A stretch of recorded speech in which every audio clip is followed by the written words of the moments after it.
Hello, this is Lindsay Law with Youth Rising, a gathering place for families to talk about mental health. So we've been talking a ton about thoughts over the last couple months, and so I just want to ask this question. So thoughts are just words. What's the big deal?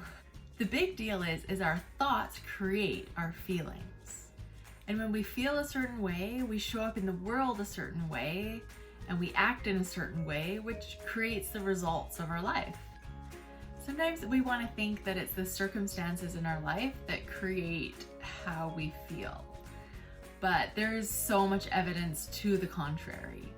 It's way easier to think, well, the reason I'm sad is because I didn't get invited to the party. The reason I'm depressed is because I lost my job.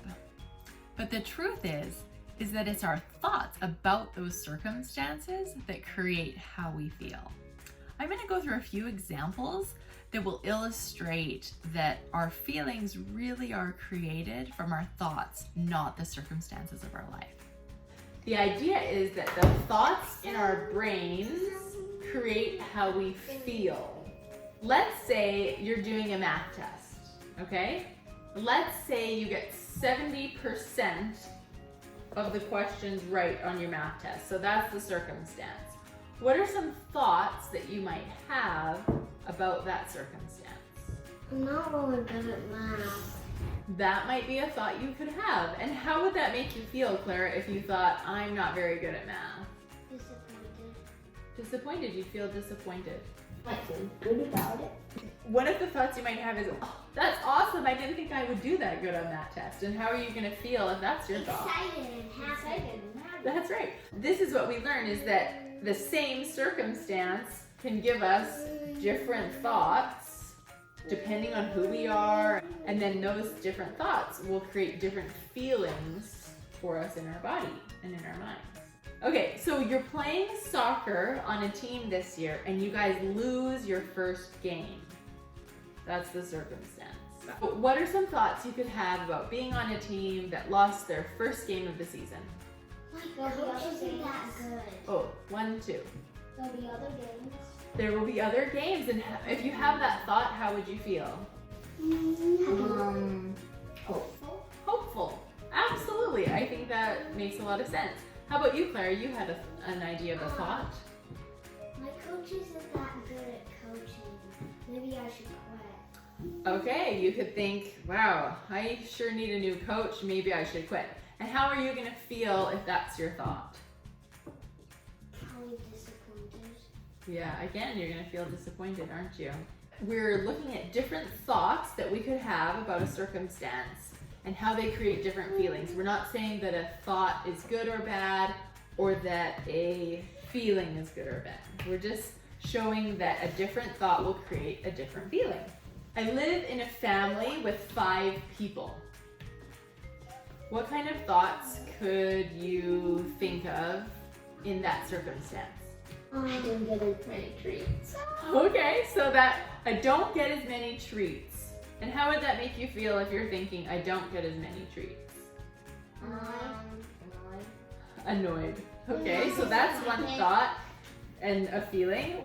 What's another thought you could have about living in a family? My family is great, and I have a nice time playing with my siblings. It's super fun here. That's right. You might think, wow, I've got lots of people to play with, lots of people to. Alone. You're not alone. You've got lots of people to talk to. How's that gonna make you feel when you think that thought? Happy, joyful. Yeah, that's Happy right. and I think it would make you feel that way. From these examples, I think we can see that the different thoughts that we have in our head create different feelings that we feel. So admittedly, this idea that my thoughts create my feelings has become more apparent in my life in the last few months. And I think it's a lot because of the learning I've done through the life coach school and my new teacher, Brooke Castillo. And I'm really thankful for that.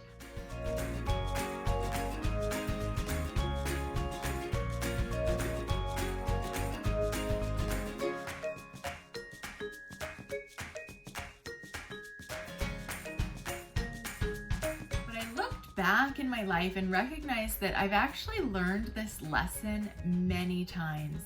And one of my other favorite teachers has been Viktor Frankl. So I think my mom gave me this book back when I was a teenager.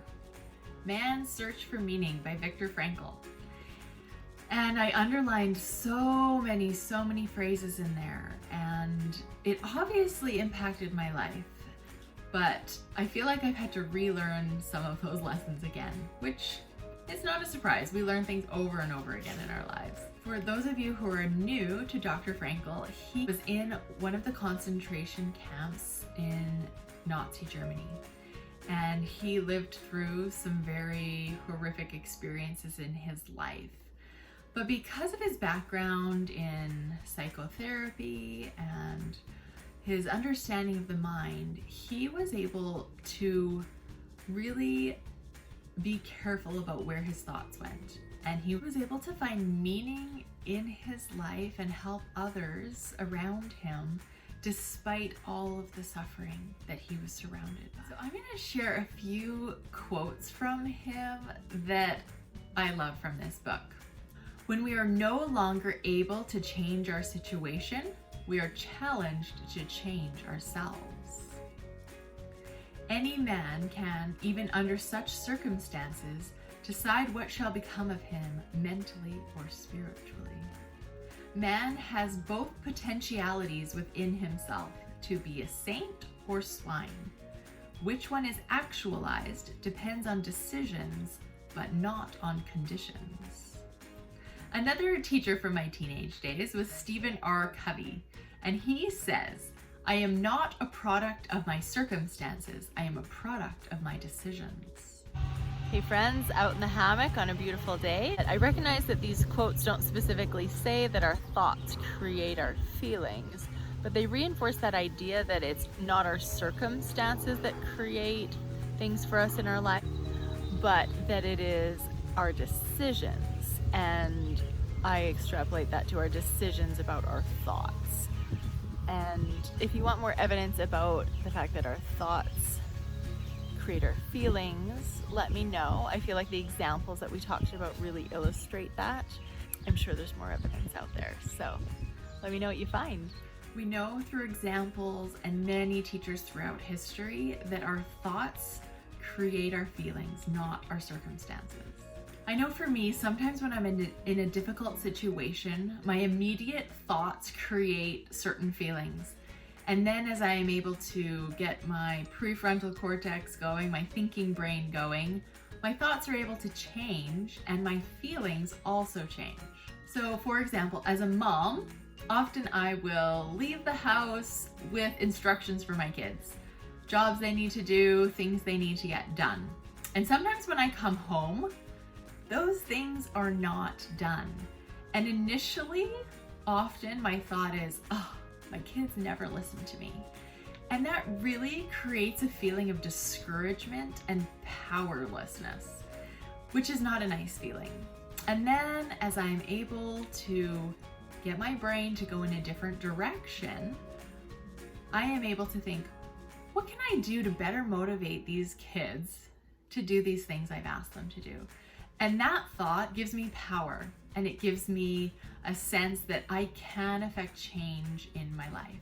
So from these examples and quotes, I hope that you've gained a sense of this idea that our thoughts really do create our feelings. And take some time this week to just really look at your thoughts and see what feelings they're creating for you.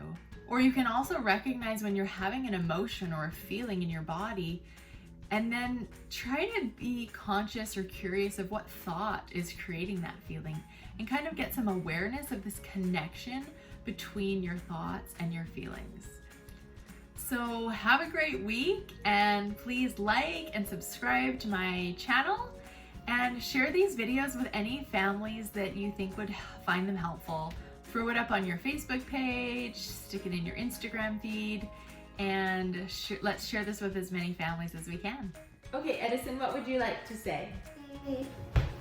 Sometimes it's messy and you want to vacuum.